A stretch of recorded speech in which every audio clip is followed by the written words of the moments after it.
Happy Friday to you all, and thanks for joining us this morning. You're watching Arirang News at 10 on this Friday, July 20th. Coming to you live from Seoul, I'm Shin Se-min, and these are the stories we're following at this hour.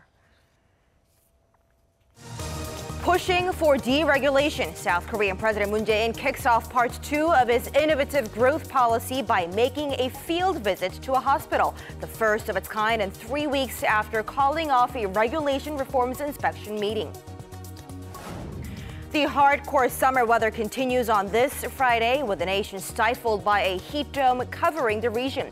It's not just the boiling, uncomfortable temperatures, but the nasty fine dust levels too.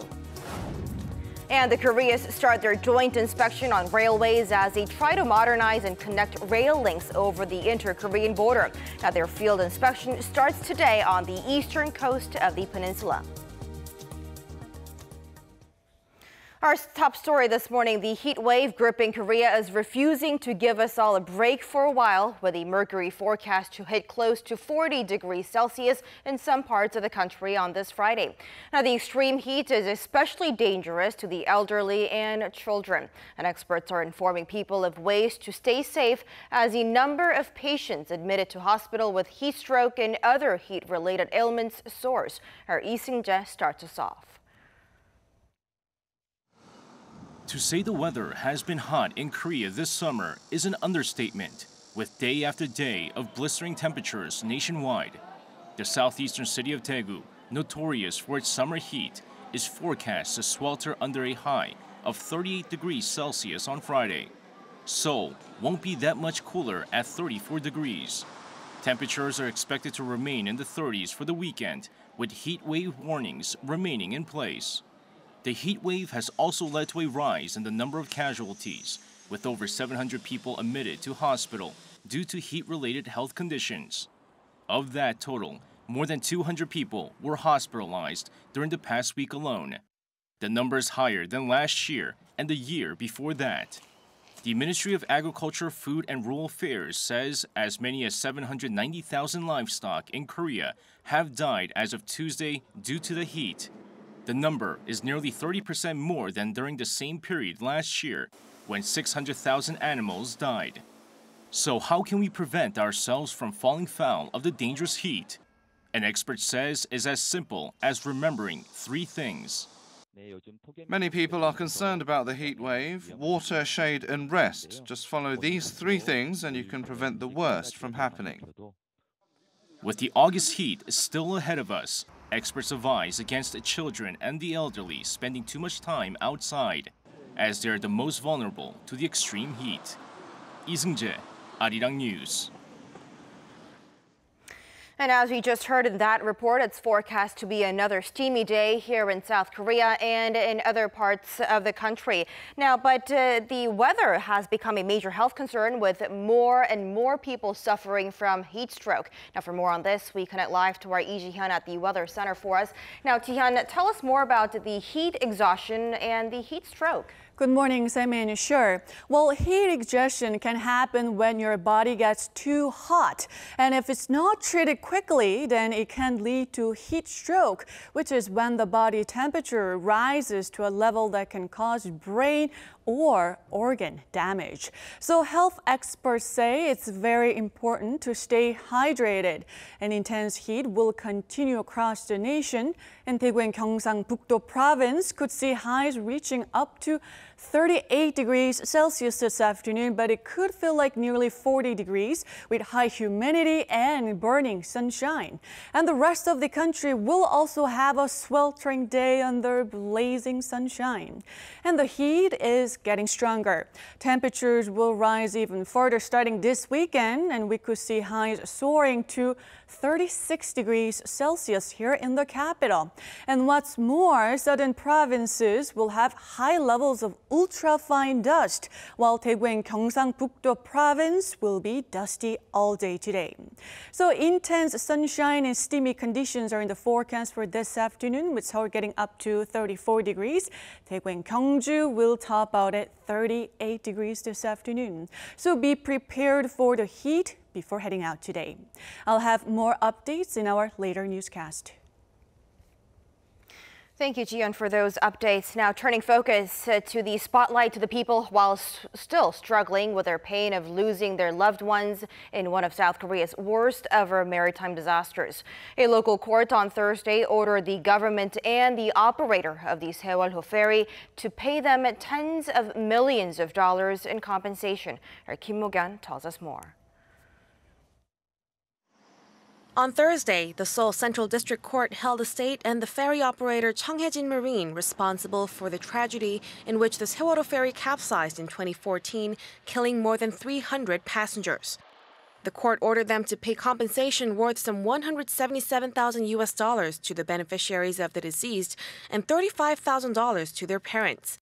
Siblings and grandparents who participated in the suit will also be compensated in amounts based on their kinship with the victim.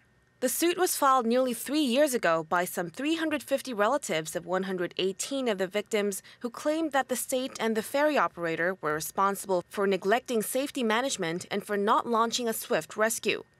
The court's ruling means a lot to the bereaved families who've been waiting for a legal acknowledgement of the state's responsibility. They had even refused the government's initial compensation offer of more than $370,000. Speaking to reporters after the verdict, the families said that they refused to accept the initial offer because they wanted to file the suit and hold the state responsible through a written judgment. They said they are still not satisfied and hinted of an appeal in which they would expect the court to explicitly spell out the state and the company's wrongdoings. Moon Jaein, Arirang News. The sentencing hearing in the second trial for the disgraced former President Park Geun-hye will be announced this afternoon, broadcast live at 2 p.m. Korea time. The Seoul Central District Court will deliver its verdict on charges the former President Park violated electoral laws by secretly aiding and funding campaign preparations for her political allies ahead of the 2016 general election. It's separate to the numerous other charges she was found guilty of earlier this year. Now, the former president has already been sentenced to 24 years behind bars for her role in the massive power abuse scandal that brought down her administration and sparked nationwide fury. President Moon Jaein is scheduled to be briefed by the Nat'l Intelligence Service on this Friday. According to Seoul's presidential Blue House, the South Korean leader will be briefed on the intelligence agency's ongoing programs, which includes efforts to correct its own wrongdoings from the past. Now, the agency under previous governments is accused of having swayed public opinion by manipulating reply threads of news articles to meddle in political affairs. Although Friday's briefing will mark the first official report from the nation's intelligence service since President Moon took office last May, the agency has been working closely with the top office, National Security Office, in its engagement with North Korea. President Moon Jaein went to a local hospital on Thursday where he announced the first step in a series of efforts for innovative growth.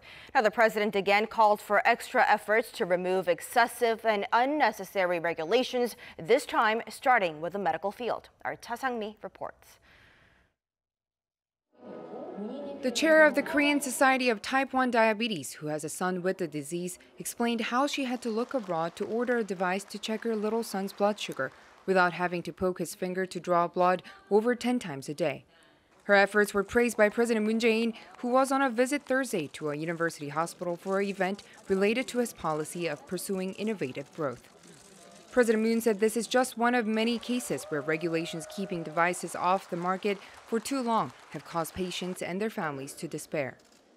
물론 국민의 안전과 생명 윤리에 대한 부분이라면 더욱 조심스럽고 신중하게 접근해야 할 것입니다. 그러나 안전성이 확보되는 의료기기의 경우 보다 신속하게 시장에 진입하고 활용될 수 있도록 규제의 벽을 대폭 낮추고 시장 진입을 위한 절차에 소요되는 기간을 획기적으로 단축시킬 필요가 있습니다. The government regulates the medical device sector for the safety of the people, but the regulation process means bringing a new device from development to the market can take up to 520 days. President Moon condemned the technical evaluation process as harder than actually inventing or developing a device. He said he welcomes efforts to save lives and vowed to break with the sector's outdated practices and regulations. He also promised to first allow high-tech medical devices to be launched quickly under a separate assessment procedure. Second, to minimize the licensing process for already certified in vitro diagnostic devices by simply getting permission from the Ministry of Food and Drug Safety, which would cut the time it takes from over a year to less than 80 days. Lastly, President Moon pledged to make the difficult licensing process easier by offering an integrated service for all three related agencies. 차상미, Arirang News. South Korea's producer prices remained flat in June on the back of cheaper agricultural goods prices. The Bank of Korea says the production price index, a barometer of future consumer inflation, hit 104.4 in June, similar from that of a month earlier. Agro-fishery goods prices fell more than 3% as supplies went up, and rising global oil prices drove up production prices in April and in May, but it fell slightly last month by about 1%, recording an average of $73.6 a barrel in June, lowering the price gain in industrial goods. South Korea's fashion industry is taking strides to go green. The move is being driven by local consumers who increasingly make their shopping choices based on their ethical principles. Our Hong Yu tells us more. Sometimes it's not the design or the color of the clothes that matters to consumers. It's the material. And a new trend says materials need to be eco-friendly. The fashion industry is creating green clothes, garments made from environmentally friendly materials. K2, a Korean outdoor brand, has come up with a product made out of eco-friendly hanji, that is traditional paper handmade from mulberry trees and other natural sources like Chinese yams. They are also doing a clean bag campaign, handing out bags to hikers at the entrances to mountain trails so they can collect their garbage. We hope that through our campaign, we can not only sustainably protect the environment, but create a synergy effect and get our customers to be part of it too. The brand Patagonia has released a recircle collection using recyclable wood pulp, and they're donating 1% of their annual profit each year to environmental organizations worldwide. Marmot, another outdoor brand, has released the Marmot thread line using thread made from plastic wastes. This t-shirt is made out of 50% of upcycled plastic and 50% recycled cotton, which saves 435 liters of water compared to the normal process of making a t-shirt. It uses about 3 recycled plastic bottles and reduces CO2 emissions by 300 grams. When clothes are thrown away, they don't decompose because they're mostly made out of petroleum-based materials, and burning them releases toxic substances into the air. Therefore, recycling the material is a way of getting rid of environmentally harmful materials. The fashion brand Beanpole has yet another campaign, donating old bicycles that have been refurnished like new. It's called Bike We Like. The bicycles are donated to island villages. With more attention on environmental issues and the damage caused by certain materials or the method of production, the demand for eco-friendly products is increasing, and the clothing industry will keep adapting towards the preference of consumers towards eco-friendly products. Hong Yu, Arirang News.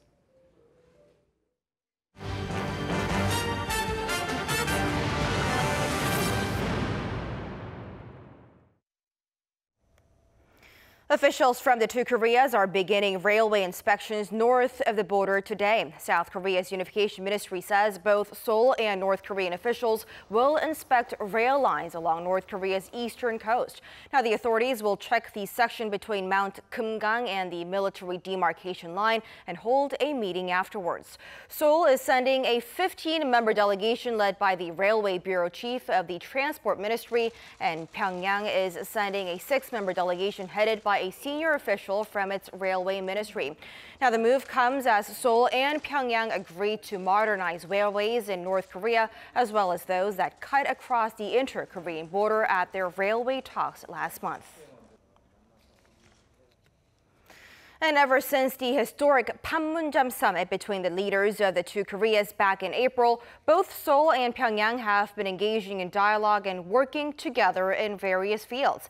As a result, today we are taking a look at different areas in which they are working with one another. And in the second of our two-part series special, our Oh Geunhye tells us more on the economic cooperation and civil exchanges. Today, we'll be focusing on how the two Koreas are gearing up for possible economic cooperation in the future. It's crucial to have free movement of people and resources, which is why South and North Korea held talks in late June to discuss connecting and modernizing railways and roads. Let's start with the railways first. There are two railway lines the two Koreas are hoping to work on. The Geunhye line that connects Seoul and North Korean city of Sinuiju, and the Geunhye line, which runs along the east coast of the peninsula. The South and the North are planning to inspect two sections of rail lines in North Korea and two sections that cross the inter-Korean border. Road connections on the eastern side of the peninsula, South and North Korea will inspect the section between South Korea's Goseong and North Korea's Wonsan, and on the western side, the section between the North Korean cities of Kaesong and Pyongyang. They'll begin on-site visits in early August. Linking and modernizing railways and roads is tied to South Korean President Moon Jae-in's vision of a new economic map, which aims to connect and develop economic belts with North Korea. Seoul puts much weight on these projects, but at the same time, it's firm to make sure things remain within the framework of international sanctions. And that is why Seoul and Pyongyang have decided to first begin with joint field inspections for now, because bringing South Korean resources and equipment into North Korea for constructions may violate international sanctions. And if the projects go so far as to involve technology transfers, South Korea plans to discuss with the international community the possibility of exceptions to the sanctions. Meanwhile, forestry is another much emphasized field. It's where the two Koreas can work together as much as possible under the international sanctions. Pyongyang has been stressing the need to restore its forest for years, and taking that into account, South Korea quickly formed a special task force for inter-Korean forestation projects immediately after the April summit. At the forestry talks earlier this month, Seoul and Pyongyang agreed to discuss running tree nurseries, agroforestry, and much more forestation projects, as well as kickstarting on-site visits for disease and pest control. As for civil exchanges, 40 South Koreans have visited North Korea this year for purely civilian interactions. A Buddhist monk visited Pyongyang for religious interactions. A local cable broadcaster went up north to discuss media interaction, in Seoul's presidential committee to discuss a logistics project. A civic group is working to join forces with its North Korean counterpart to bring back the remains of Koreans from Japan. South Korea says it'll expand exchanges and cooperation with North Korea, and Pyongyang, too, has been very proactive on that, even suggesting to Seoul doing things a bit more quickly. The two Koreas are working hard to implement what's been agreed at the historic Moon Kim summit in April, and with interactions gaining speed on various fronts. Oh Geunhye, Arirang News. North Korea's closest and longest-time allies, both Russia and China, have put a 6-month hold on a request from the U.S. to the UN Security Council to halt refined petroleum exports to Pyongyang, asking for more details on Washington's accusation that North Korea breached sanctions. The United States, hoping to keep maximum pressure on the North to completely dismantle its nuclear program, complained to the UN Sanctions Committee last week to ban further fuel shipments after accusing Pyongyang of using illegal imports to exceed a cap of 500,000 barrels a year. Russia's UN mission, however, put a hold on the U.S. request on Thursday, saying the committee is, quote, seeking additional information on every single case of illegal transfer of petroleum. China backed Russia's request and asked Washington to provide additional factual information to facilitate all states to study and make judgment.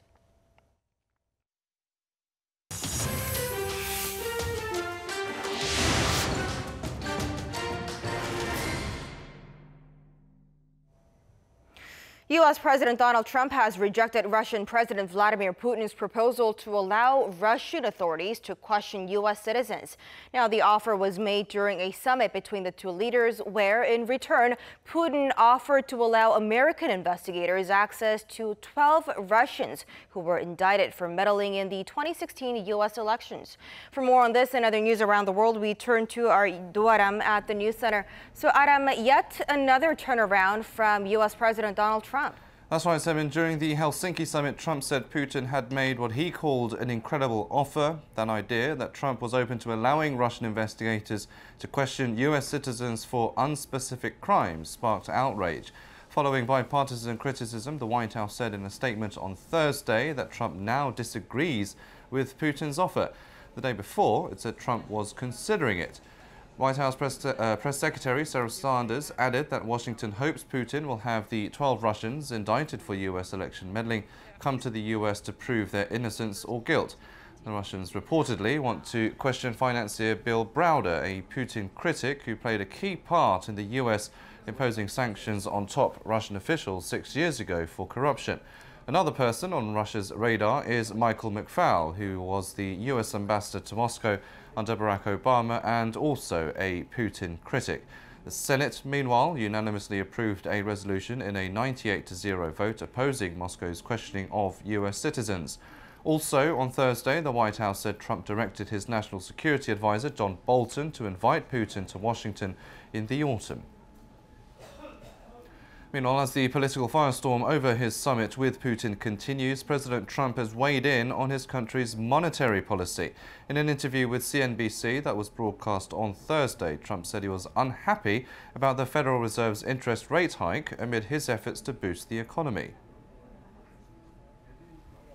I'm not thrilled because, you know, we go up, and every time you go up, they want to raise rates again. And I am not happy about it.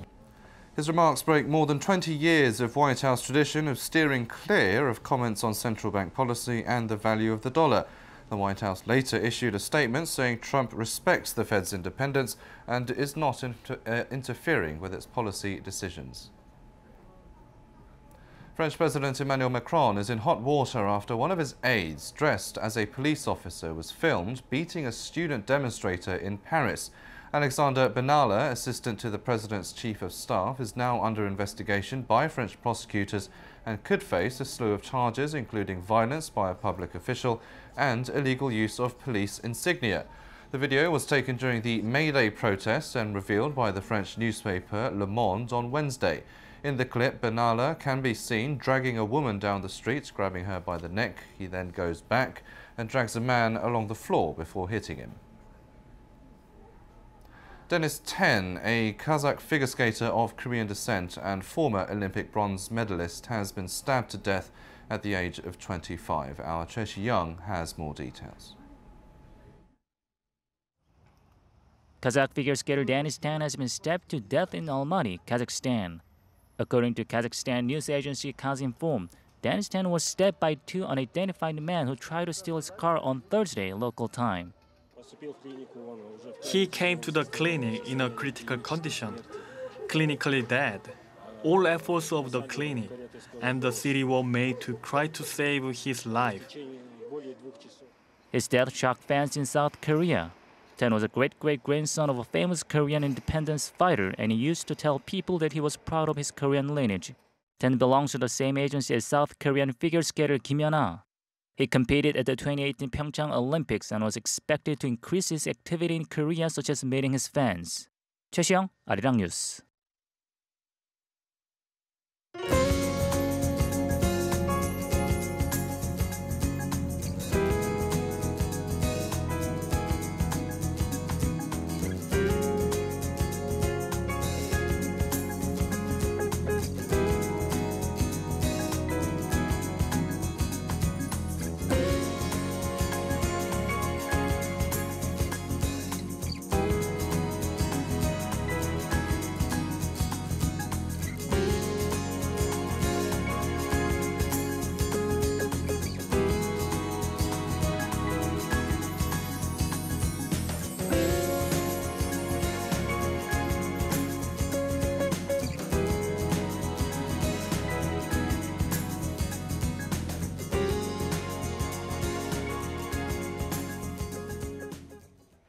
And that does it for us at the hour on Arirang News, but keep it tuned for more news updates coming up at noon Korea time. Thank you for watching and goodbye for now.